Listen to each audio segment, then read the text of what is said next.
Good morning, children. Today I am here by taking lesson number 9, the sacrifice. You know what is the meaning of sacrifice? Sacrifice means होता है त्याग. This is the story about King Shibi. राजा शिबी की story है ये. King Shibi is sitting on his throne in a pillar hall fencing the courtyard, an open courtyard with garden and fountain. King Shibi जो थे वो अपने थ्रोन पर बैठे हुए थे. वो उनका थ्रोन जो था वो उनके हॉल पिलर फेंसिंग में बैठे हुए थे अपने कोर्टयार्ड पर, जो कि एक ओपन कोर्टयार्ड था जहाँ पर गार्डन और फाउंटेन वगैरह सब बने हुए थे. King Shibi is also known for his justice and righteousness. King Shibi अपने जस्टिस, अपने न्याय और राइटियसनेस के लिए बहुत ज़्यादा फेमस थे. His court is in progress and there appear a white dove flying straight toward him, chased by an eagle who is trying to kill it. तो जो उनका कोर्ट था, वो सारे सभागण जो थे उनके कोर्ट में बैठे हुए थे, वो पूरा प्रोग्रेस पर था, रेडी हो रहा था. इतने में वहाँ पर एक वाइट डव जो है वो उड़ता हुआ स्ट्रेट उनके सामने आ गया और ठीक उसी के साथ में उसको चेस करते हुए, उसका पीछा करते हुए एक ईगल भी उस डव के पीछे पीछे कोर्ट में आ गया, जो कि उस डव को मारने की कोशिश कर रहा था. King, oh, what an innocent bird! He opened his robe and the white dove quickly fluttered in the nestle there, panting and trembling against his heart. King ने जैसे ही उसे देखा तो बोला, अरे कितना इनोसेंट बर्ड है, और उन्होंने अपने हाथ को फैला दिए. तो जो डव था वो उड़ते हुए सीधे उनके हाथों के अंदर, उनके कपड़ों के बीच में जाकर छुप गया. वो अंदर ही अंदर बहुत डरा हुआ, सहमा हुआ सा था और एकदम घबराया हुआ सा था. Eagle rushing before the throne burning with anger. इतने में ईगल भी थ्रोन के सामने पहुंचा, जो गुस्से से बहुत ज्यादा लाल हो रहा था. सरेंडर माई प्रे किंग. उसने राजा को कहा कि मेरे शिकार को मेरे हवाले कर दीजिए. King very calmly, no the dove is in my shelter and I shall not betray its trust, protecting it is my foremost duty. King बहुत कामली बोलता है, नहीं, डव अब मेरे शेल्टर में है, वो मेरी पनाह में आया है, तो मैं उसका ट्रस्ट नहीं तोड़ सकता. उसे प्रोटेक्ट करना मेरी पहली ड्यूटी बनती है. Eagle, that dove is my prey, it's my food, how can you take away my food, is this your justice. तो ईगल बोलता है, ये डव मेरा शिकार है, ये मेरा खाना है, और आप किसी भूखे से उसका खाना छीन रहे हैं, तो क्या ये आपका न्याय है, यही आपका जस्टिस है. King, no no, I don't want to starve you, but this bird also has a right to live. तो राजा बोलते हैं, नहीं नहीं, मैं तुम्हें भूखा नहीं रखना चाहता, पर ये जो बर्ड है इसे भी जीने का हक है. See it's so weak and innocent. राजा बोलते हैं, देखो कितना वीक और कितना इनोसेंट बर्ड है ये. I'll give you food. You can have as much food as you want from my kitchen. My cooks are famous for their cooking. तो बोलता है, इसके बदले में मैं तुमको फूड दूंगा, तुम्हें जितना फूड चाहिए तुम मेरे किचन से ले सकते हो, और मेरे कुक जो है वो अपनी कुकिंग के लिए बहुत ज़्यादा फेमस है. All the courtiers clap in praise of the king, but the face of the eagle does not change. His eyes is steady and preaching as before. सारे कॉर्टियर्स जो हैं वो क्लैप करते हैं और राजा की बहुत तारीफ करते हैं, लेकिन ईगल जो है उसका फेस चेंज नहीं होता, वो पहले की तरह ऐसे ही गुस्सा भर के राजा को देखता रहता है.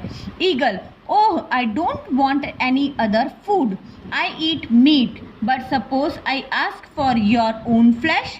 The whole court stand up startled. Some of them start appearing to the eagle. तो ईगल बोलता है, नहीं नहीं, मुझे कोई दूसरा फूड नहीं चाहिए, मैं केवल मीट खाता हूँ, लेकिन सपोज अगर मैं आपसे बोल दूँ कि इस डव के बदले में आप मुझे अपना फ्लैश दे दे तो क्या होगा. ये सुनकर सारे कॉर्टियर्स जो हैं वो अपनी जगह से खड़े हो जाते हैं और वो लोग खड़े होकर ईगल को देखना शुरू कर देते हैं. Eagle slowly and carefully, I demand your flesh equal to the weight of the dove. तो ईगल धीरे से और बहुत केयरफुली होकर राजा को बोलता है कि इस डव के जितने वेट का जो वजन, इस डव का जो वेट है उसी के बराबर में मुझे आपका जो मीट है, आपकी बॉडी का जो मीट है वो मैं डिमांड करता हूँ, अगर आप दे सकते हो तो मुझे दे दो. King, it shall be done, bring the scales. तो राजा बोलते, बस ठीक है, मैं तुम्हें अपने बॉडी का मीट देने के लिए तैयार हूँ, मीट निकालने वाले को बुलाओ. Eagle, stay, the flash must be cut from the right side of the body only. फिर ईगल एक और बात रखता है कि रुको, सिर्फ अगर आप जो मुझे दान करोगे, जो फ्लैश दान करोगे, वो केवल आपकी बॉडी के राइट साइड से ही लिया जाएगा. King smiling, that is easily granted. तो राजा हंसते बोलता है ठीक है, मुझे ये बात मंजूर है। Eagle wickedly, your wife and son must be present at the sacrifice. फिर ईगल वापस से बोलता है कि जब आप सेक्रीफाइस कर रहे हों तब आपकी वाइफ और आपका सन भी कोर्ट में प्रेजेंट होना जरूरी है। King summons an offer, bring the queen and my son to the court। तो फिर राजा बोलते हैं जाओ और मेरे बीवी और क्वीन को और मेरे सन को कोर्ट में लेकर आओ। The executioner brings the balance, the witness take their places, the court stand up for the queen and the prince as they take their seats। तब सब लोग वहाँ पर कोर्ट में खड़े हो जाते हैं, जो वहाँ के विटनेस होते हैं। सारा कोर्ट स्टैंड हो जाता है जब तक रानी और प्रिंस अपनी अपनी प्लेस पर, अपनी सीट पर नहीं बैठ जाते हैं। The queen, O king, protector of the unprotected, we are with you and may all the God be with you। Queen आकर राजा को बोलती है कि अरे रक्षकों के रक्षक, हमेशा तुम्हारी भगवान आपकी भला करेगा, भगवान आपकी रक्षा करेंगे और हम सब भी आपके इस चीज़ में हम आपके साथ हैं। The Prince, father I salute you, I stand by you. Prince भी बोलता है कि मैं आपको इस काम के लिए सैल्यूट करता हूँ पिताजी, और हम सब आपके साथ में हैं। Eagle, king, place of the dove on one side of the balance, tell your officers to cut your flesh. Eagle बोलता है ठीक है, इस डव को आप बैलेंस तराजू के एक साइड में रखो और अब अपना जो है मांस निकालकर दूसरे तराजू पे आप रखिए। The officers proceed to cut the king's flesh.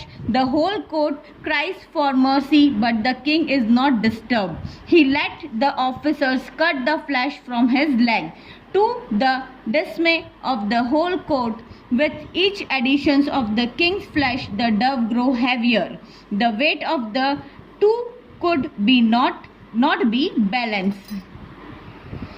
तो ऑफिसर किंग का फ्लैश कट करने की प्रोसीजर में लग जाता है।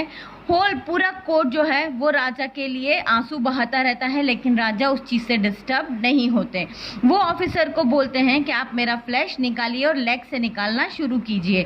पूरी कोर्ट इस चीज़ को देखती रहती है, जो कि पर लेकिन किंग बिल्कुल भी ज़्यादा वो विचलित नहीं होते हैं और वो अपना जो फ्लैश है वो निकाल कर तराजू पर रखते जाते हैं। लेकिन बहुत आश्चर्य की बात होती है कि जितना फ्लैश वो रखते हैं उस डव के बराबर, तो जो डव है वो और ज़्यादा हैवी होता जाता है। तो किंग के फ्लैश के बराबर में डव का जो वज़न है वो प्रॉपर हो ही बैलेंस नहीं हो पाता है। King sadly, oh God, how awful! A tear dropped from his left eye.